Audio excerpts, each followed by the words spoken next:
Ezra Taft Benson.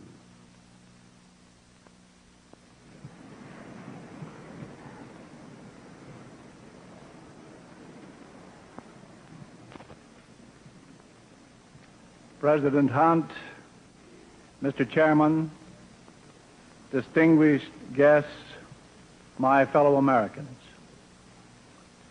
This is a signal honor, a very great pleasure, and a challenging responsibility. In addition to the honor of this great audience, I am doubly honored to learn that the beloved leader of the Church of Jesus Christ of Latter-day Saints, President David O. McKay, is viewing this program with his lovely companion in their apartment at the Hotel Utah. God bless them. They are true patriots. Humbly and gratefully, I stand before you, grateful for patriots such as you, humbled by the magnitude of the task before us. I speak to you as a fellow citizen of the United States of America, deeply concerned about the welfare of our beloved country. I am not here to tickle your ears, to entertain you. I will talk to you frankly and honestly. The message I bring is not a happy one, but it is the truth. And time is always on the side of truth. As the German philosopher Goethe said, truth must be repeated again and again, because error is constantly being preached round about. I realize that the bearer of bad news is always unpopular. As a people, we love sweetness and light, especially sweetness. Ralph Waldo Emerson said that every mind must make a choice between truth and pose. Those who will learn nothing from history are condemned to repeat it. This we are doing in the Americas today. George Washington stated, "Truth will ultimately prevail where there are pains taken to bring it to light." To bring the truth to light is our challenge, this day and every day. "And ye shall know the truth, and the truth shall make you free." Returning recently from 2 years abroad has caused me to reflect seriously on recent trends and present conditions in our beloved country. I am shocked and saddened at what I find. I am sorry to say that all is not well in so-called prosperous, wealthy, and powerful America.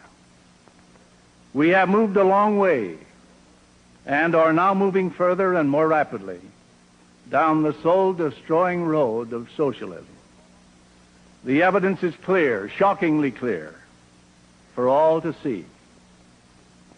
With our national prestige at or near an embarrassing all-time low, we continue to weaken our domestic economy by unsound fiscal, economic, and foreign aid policies which corrupt our national currency.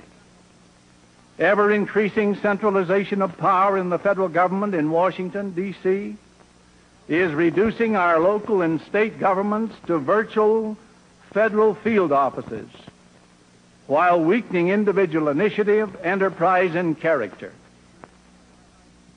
With the crass, unconstitutional usurpation of power by the executive branch of the federal government, anti-spiritual decisions of the Supreme Court, all apparently approved by a weakly submissive rubber-stamped Congress, the days ahead are ominously frightening. Surely, certainly, it behooves patriotic citizens such as you to meet together to seriously consider present conditions in our beloved nation. It is imperative that American citizens become alerted and informed regarding the threat to our welfare, happiness, and freedom. No American is worthy of citizenship in this great land who refuses to take an active interest in these important matters. All we hold dear as a great Christian nation is at stake. Another recent development has been the call for national unity. I believe there needs to be unity in our land, but it must not be a blind, senseless, irresponsible unity. It should not be a unity just for the sake of unity. It needs to be a unity built on sound principles. We Americans have strayed far from sound principles, morally, constitutionally, and historically. It has been getting us into a quagmire of trouble all over the world, and especially here at home. Americans at the grassroots level have sensed that their way of life is being threatened. During the last several years, there has been a rising tide of resistance to the prevailing political trend. Compromises with communism abroad and flirtations with socialism at home have stirred up opposition in both political parties. If this has led to sound constitutional principles on which we can unite, there would be no virtue in calling for unity to support certain legislation if the majority of Americans were opposed to it. And the fact that both Democrats and Republicans in Congress have at times resisted certain legislation shows that the executive branch of the government may get out of step with the people. I believe the American people know what they want. It would appear that the people want their civil rights safeguarded, but not a destruction of states' rights. The farmers want opportunity for reasonable income security, but not agricultural dictatorship security. Parents want better school for their children, but not a federal subsidy leading to control of the teachings and textbooks as well as the ideologies of the children. People want sound pay-as-you-go spending with a balanced budget, not reckless spending and tax cuts with an unbalanced budget. If there is a need for urban renewal, people want it under local direction, not under the red tape of Washington bureaus armed with confiscatory powers over property. People want the development of power dams, but not the strangulation of privately owned power companies, which have proven far more efficient and economical than utilities run by the government. In other words, there are some legitimate functions and services which the federal government can and should provide. But those who want the federal power to exceed the authority delegated to it by the Constitution will be resisted both by Democrats and Republicans. This is what is happening in some limited areas today. May the trend increase.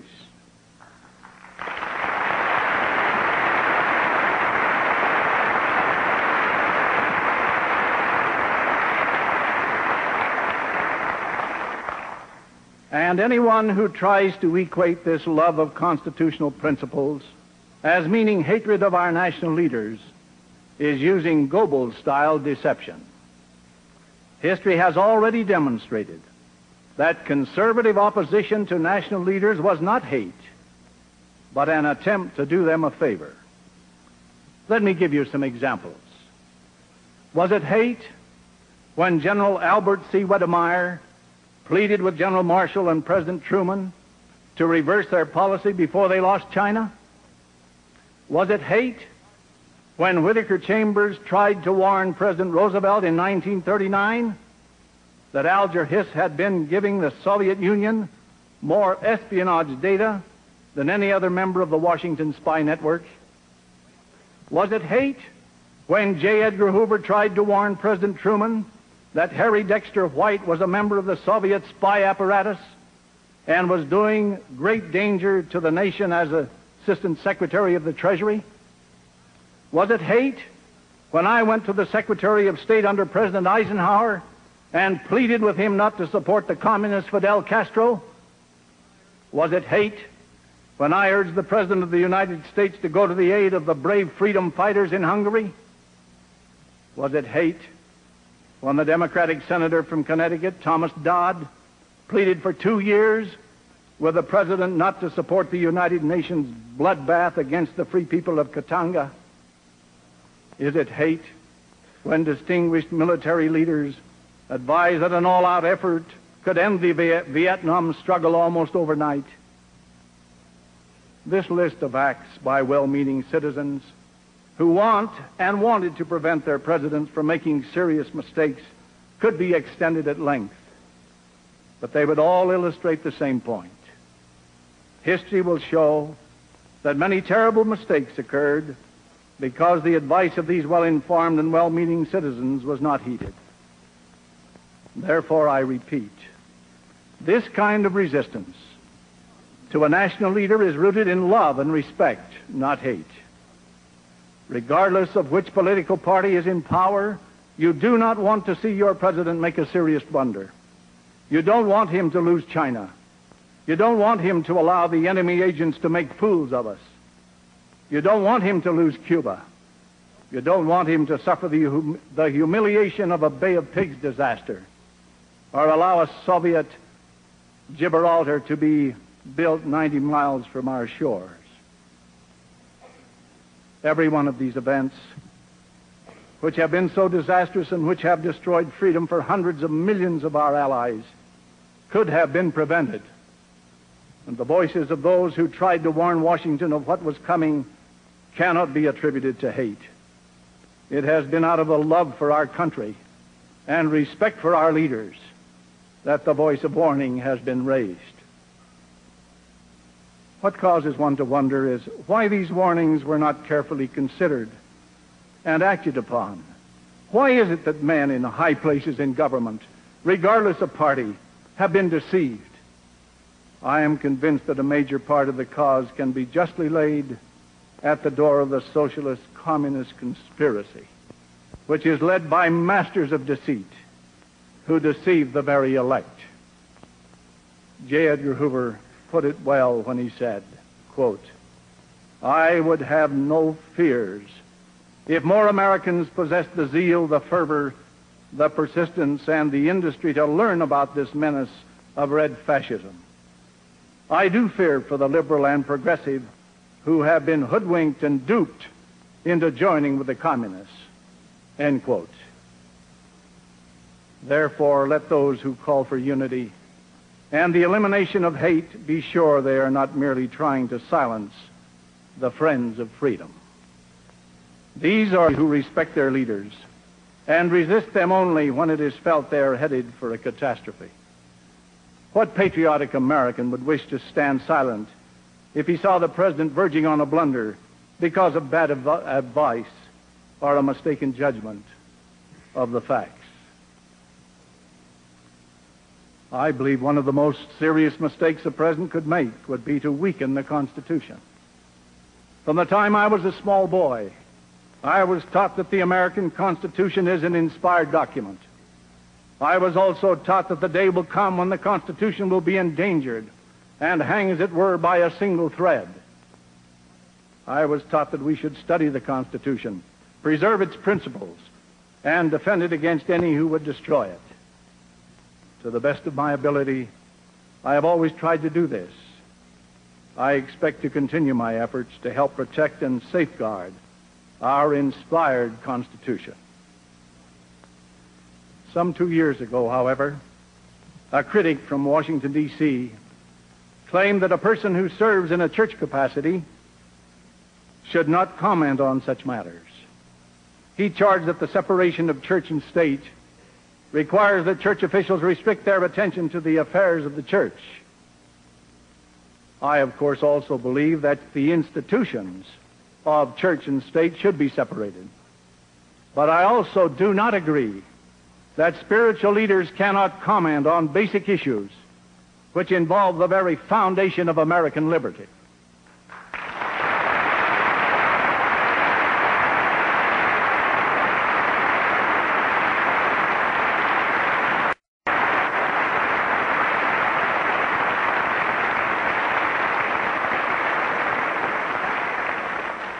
In fact, if this were true, we would have to throw away a substantial part of the Bible. Speaking out against immoral or unjust actions of political leaders has been the burden of prophets and disciples of God from time immemorial. It was for this very reason that many of them were persecuted. Some of them were stoned, some of them were burned, many were imprisoned.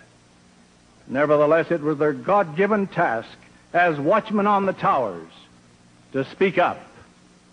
It is certainly no different today. To Moses, God said, "Proclaim liberty throughout all the land, unto all the inhabitants thereof." Why? For God knows full well that the gospel, his plan for the blessing of his children, can prosper only in an atmosphere of freedom. To modern men, God has said, the Constitution should be maintained for the rights and protection of all flesh. At this particular moment in history, the United States Constitution is definitely threatened, and every citizen should know about it. The warning of this hour should resound through the corridors of every American institution, schools, churches, the halls of Congress, press, radio, and TV. And so far as I am concerned,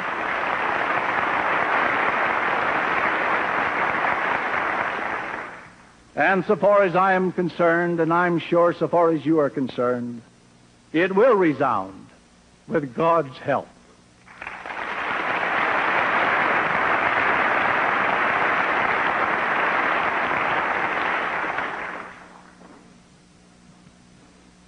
Our republic and its Constitution are being destroyed while the enemies of freedom are being aided.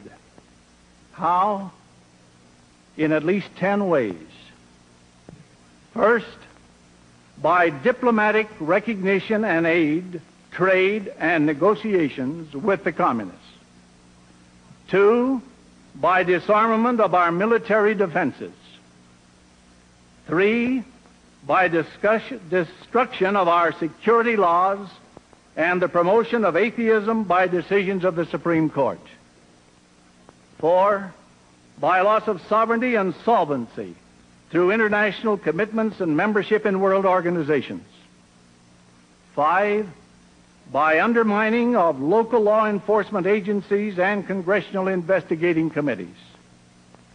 6, by usurpations by the executive and judicial branches of our federal government.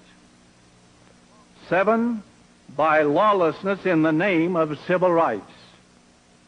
8, by a staggering national debt with inflation and a corruption of the currency. 9, by a multiplicity of executive orders and federal programs which greatly weaken local and state governments. And 10, by the sacrificing of American manhood by engaging in wars we apparently have no intention of winning.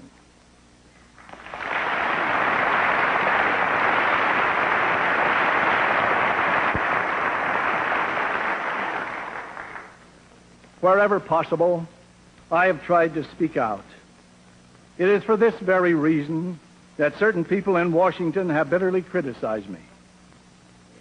They don't want people to hear the message. It embarrasses them.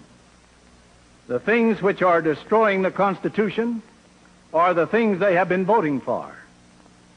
They are afraid of their political careers if these facts are pointed out. They therefore try to silence any who carry the message. Anyone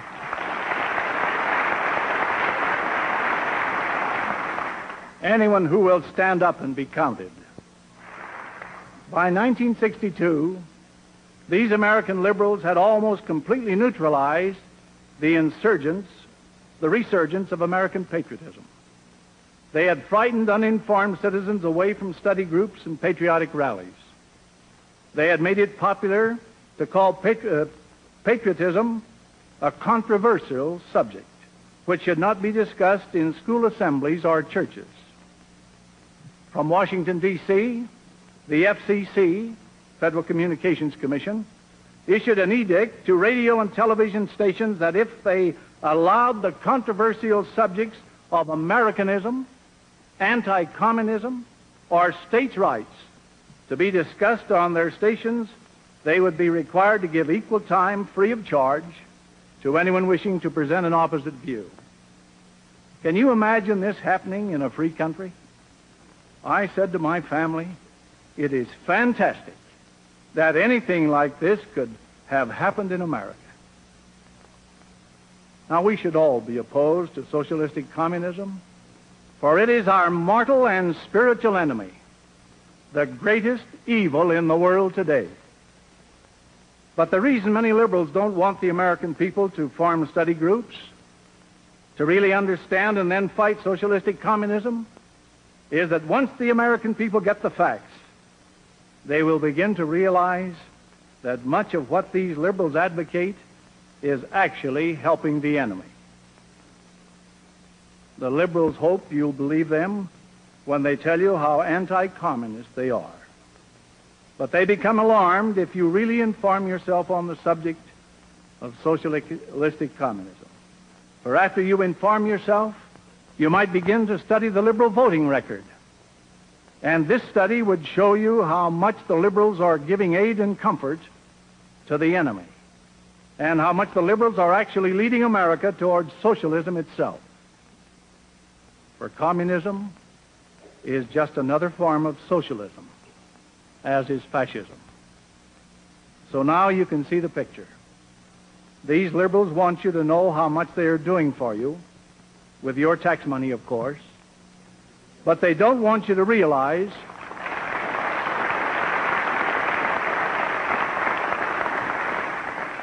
that the path they are pursuing is socialistic, and that socialism is the same as communism in its ultimate effect on our liberties. When you point this out, they want to shut you up. They accuse you of maligning them, of casting aspersions, of being political. No matter whether they label their bottle as liberalism, progressivism, or social reform, I know the contents of the bottle is poison to this republic, and I'm going to call it poison.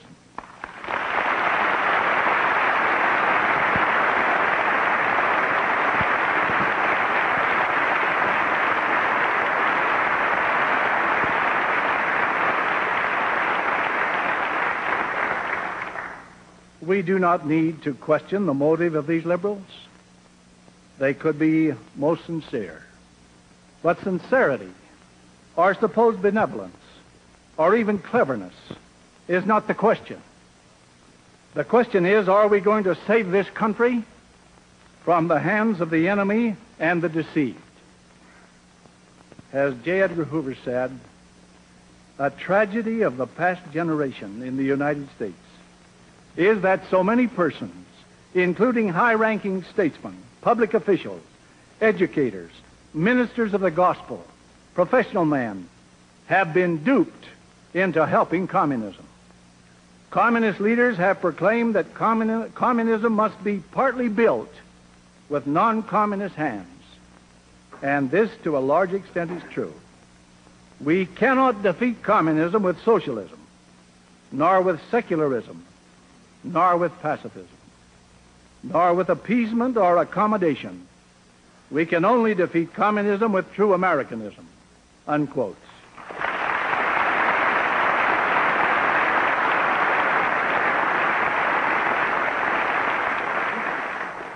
So from the very beginning of this Moscow campaign to stop the anti-communist movement in this country, it was an important part of the communist strategy to get their liberal American friends to carry out an attack against patriotic organizations. Of course, the communists have learned not to attack all patriotic groups at once. Their strategy is to focus on just one organization and make it so detestable and ugly in the public mind that they can hold it up as a sort of tar baby and then use it to smear all other individuals or groups in the same category. It was interesting to see just where the communists would begin their dirty work. Which organization would be singled out to get the tar brush treatment? It could have been the American Farm Bureau, which the communists have consistently denounced. It could have been the American Legion, Veterans of Foreign Wars, the DAR, the Sons of the American Revolution. These have been favorite communist targets in the past, as had J. Edgar Hoover and the FBI. As it turned out, it was none of these. Instead, the communists chose to focus their attack on a fairly new organization, which very few people had heard about, including myself. They decided to level practically their entire arsenal on the John Birch Society. For the non-political Birch Society had within it both the policy, the program, and the personnel to help defeat the conspiracy in this country. And the communists knew it, for they had seen its results. On February 25th, 1961, the official communist paper in California, The People's World, came out with the opening blast. It said there is a new, secret, fascist society which is setting up cells all over the United States. They said it was the most serious threat to the American way of life. That was the signal for the bloc of American liberals to take up the torch, and they did. Overnight, the patriotic campaign against communism was almost completely forgotten as the liberal vigilantes heroically rode out in full force to save the country from the terrible Birchers. Not only the ultra-liberal forces rallied to the battle, but some of the most respected conservative press took up the hue and cry, and many prominent, highly respected Americans also fell for the deceptive line. The communists had intended to confuse the American people, and they did. The tar brush tactics smeared the image of the new, small, but rapidly growing John Birch Society to the point where many people thought it must be a group of neo-Nazis or a revival of the Ku Klux Klan. Some prominent, highly respected men who were so deceived that they declared that the infiltration of the John Birch Society was equally as bad as the infiltration of the godless communist conspiracy. From the beginning of this attack, the John Birch Society pleaded for some kind of official investigation so the truth about them could be given to the public. They believed this was the only way they could counteract the tidal wave of false propaganda which was being heaped upon them. But the investigation was so long in coming that the purposes of the Communist Liberal Coalition were completely accomplished. It will probably be a long time before the official report on the John Birch Society gets an honest hearing.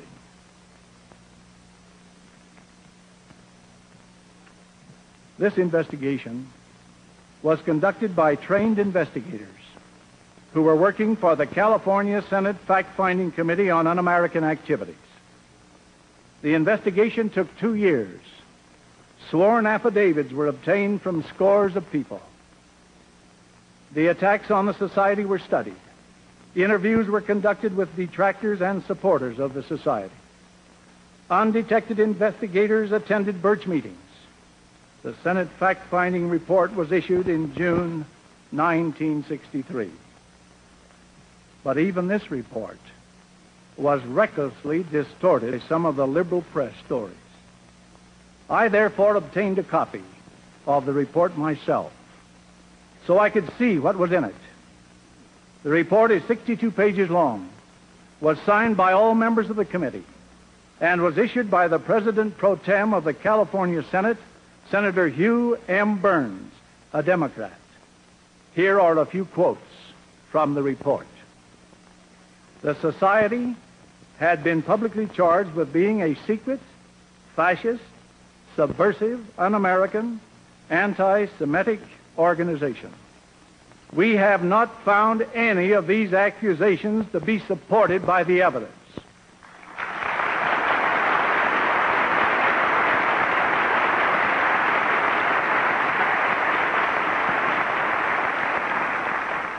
And a further quote from the report: we believe that the reason the John Birch Society has attracted so many members is that it simply appeared to them to be the most effective indeed the only organization through which they could join in a national movement to learn the truth about the communist menace and then take some positive, concerted action to prevent its spread, unquote.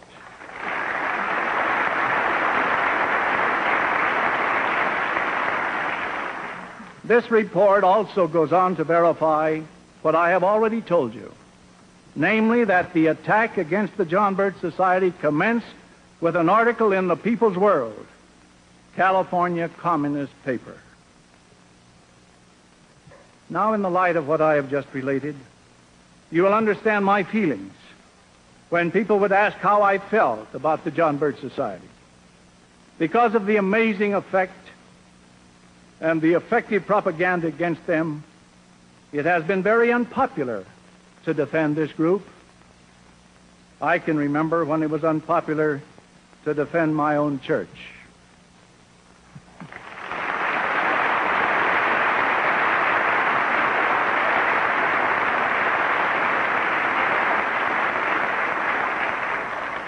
Nevertheless, as soon as I learned what the communists and liberals were doing to the John Birch Society, I felt a deep indignation that this should happen to any non-political, patriotic group of American citizens. I felt it was dishonest, immoral, and crass hypocrisy. I still feel that way.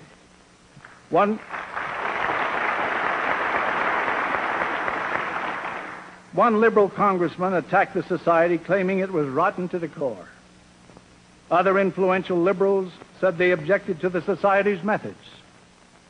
If it was rotten to the core, the California Senate fact-finding investigators couldn't discover it.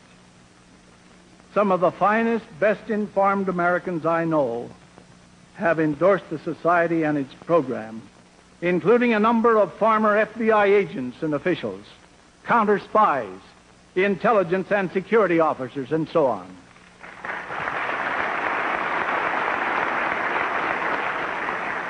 Many nationally prominent patriotic Americans serve without pay on its council.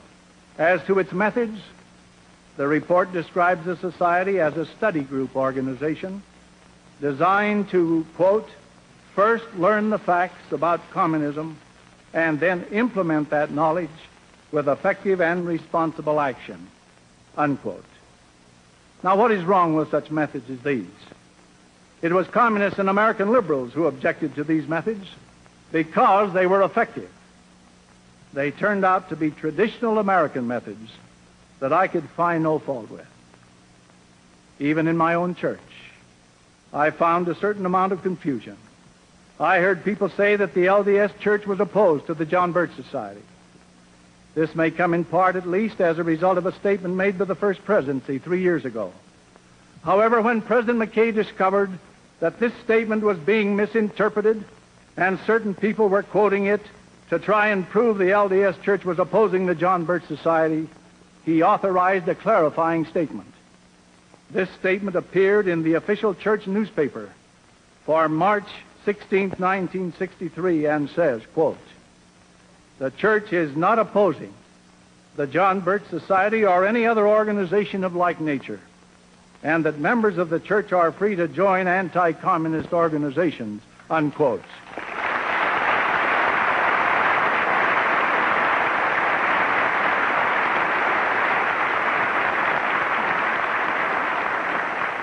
The statement also says that only one man, President David O. McKay, speaks for the Church of Jesus Christ of Latter-day Saints on matters of policy.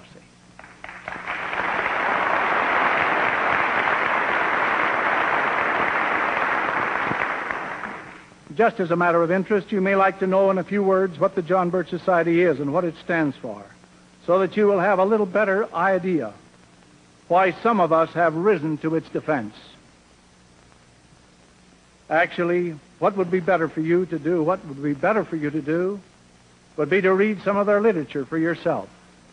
Everything the Birch Society publishes is available to member and non-member alike, and their headquarters at Belmont, Massachusetts, will be happy to provide this literature, including some other free introductory material. The Society takes its name from one of the greatest heroes of World War II, Captain John Birch, who was murdered by the Chinese communists 10 days after the war. The Society attempts, through an educational and monthly action program, to use every legal and moral means practicable to preserve our inspired Constitution. These programs have had a real impact against the conspiracy. The various programs are purely suggestive, and the members are cautioned never to do anything that goes contrary to their conscience and judgment. The Society is not a political organization. It never endorses a candidate or contributes to candidates. It encourages its members, whether they be Democrats, Republicans, or Independents, to study the issues and candidates in the light of our Constitution and the threats to it, and then govern themselves accordingly. Among other things, the Society is for a balanced budget, for the Monroe Doctrine, for letting the states solve their own problems,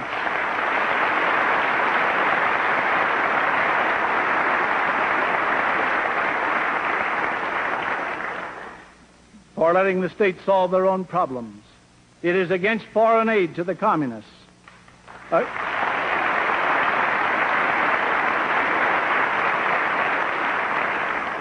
Against the Marxist graduated income tax.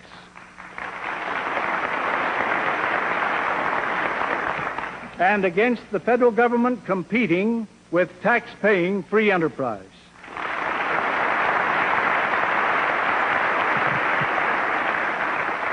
In a sentence, the John Birch Society believes in less centralized government, more personal responsibility, and a better world.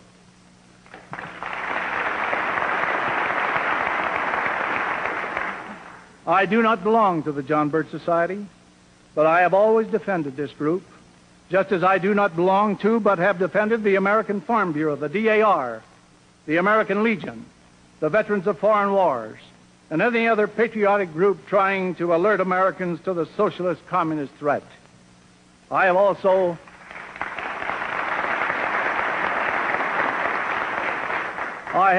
defended J. Edgar Hoover and the FBI.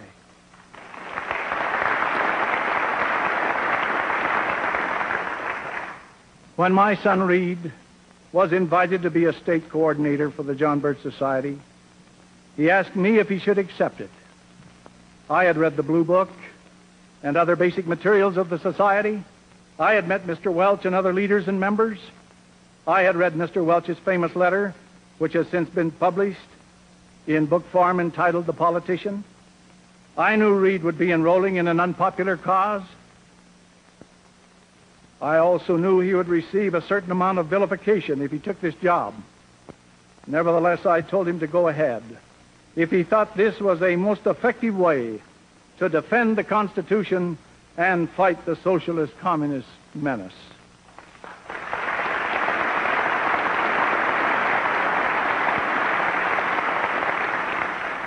I would have given him equal encouragement if he had been considering the FBI or any of our national patriotic organizations dedicated to the fight against the godless conspiracy which threatens all we hold dear. When he joined, I expressed my opinion that I was convinced that the John Birch Society was the most effective non-church organization in our fight against creeping socialism and godless communism. I also stated that I admired Reed's courage and applauded his decision. Now, some people, I'm sure well-meaning, have told me this was not good strategy, but I disagree. I feel it is always good strategy to stand up for the right.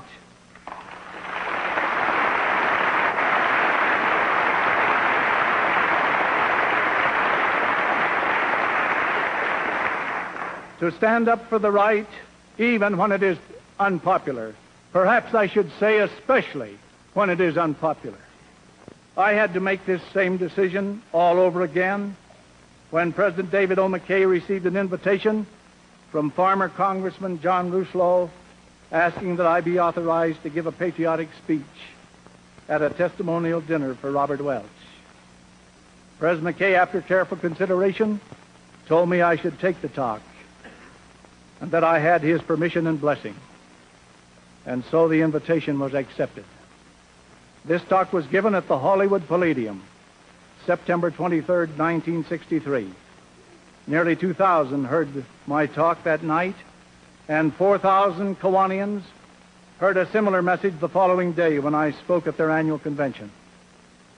Both talks dealt with the preservation of the Constitution and the need to resist the communist threat. At the Welch testimonial dinner, I commended the John Birch Society and encouraged them to protect the principles of liberty throughout the land.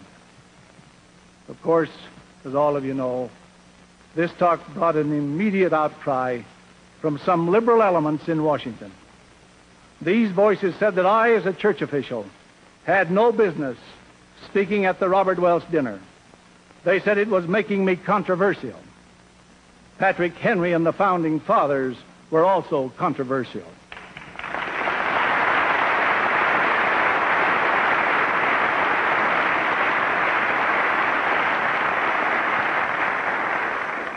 True patriots have ever been.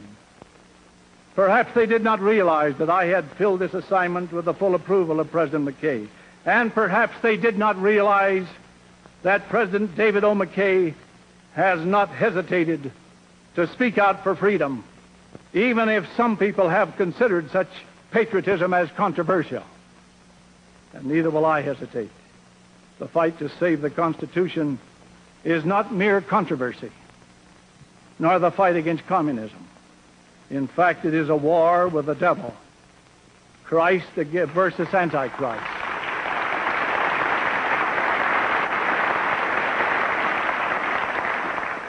It is a war with the devil, Christ versus Antichrist. And I am willing to fight it. It is a fight against the greatest evil in this world, a ruthless, powerful, godless conspiracy.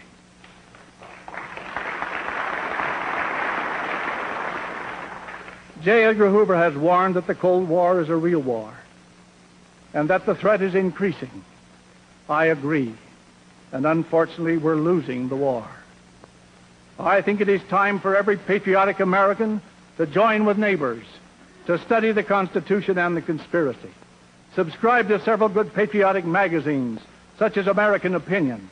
Buy a few basic books, such as Masters of Deceit, A Study of Communism by J. Edgar Hoover, The Naked Communist by Cleon Skousen, recommended by President David O. McKay in the General Conference of the Church, October 1959. Read You Can Trust the Communist by Fred Schwartz, and so on. And then prepare to do some independent thinking. And remember that the organized who have a plan and are dedicated, though they be few, will always defeat the many who are not organized and who lack plans and dedication. The communists know this and have proven it. Isn't it about time that most Americans realized it too?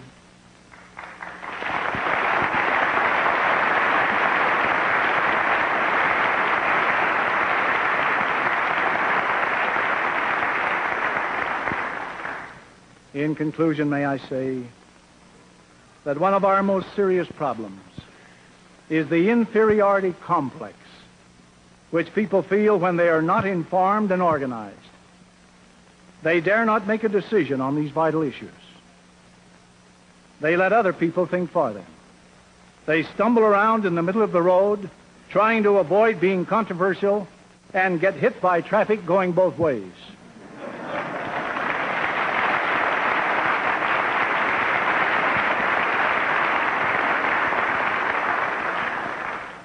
To the patriots, I say this: take the long, eternal look. Stand up for freedom, no matter what the cost. It can help to save your soul and maybe your country. This is a choice land, choice above all others. Blessed by the Almighty, our forefathers have made and kept it so. It will continue to be a land of freedom and liberty, as long as we are able to advance in the light of sound and enduring principles of right.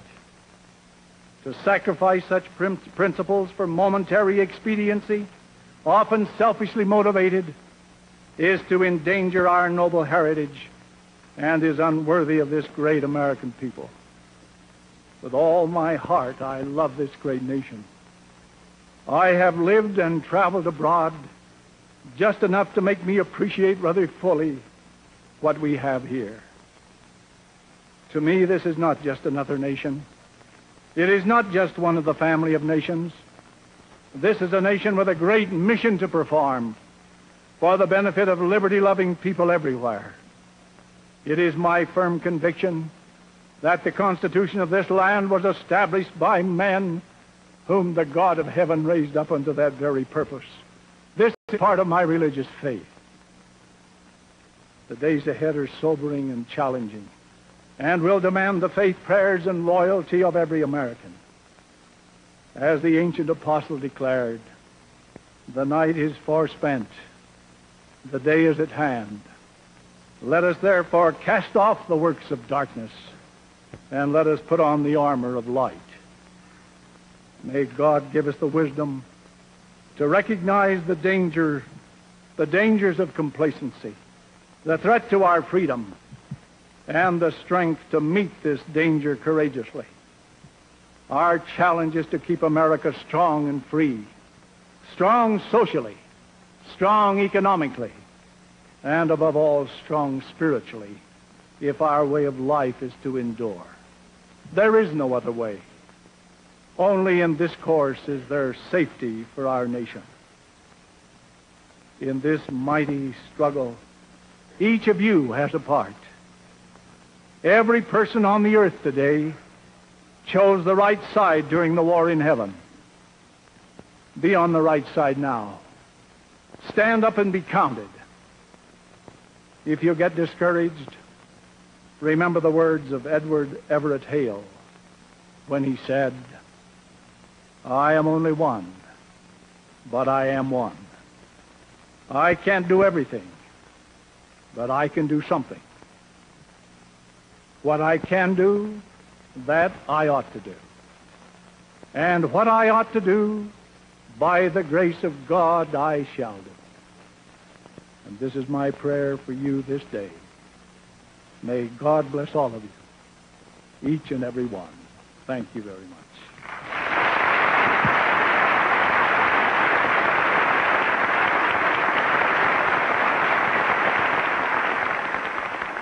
This has been a presentation of the Utah Forum for the American Idea, recorded through the facilities of the KSL Department of Special Affairs.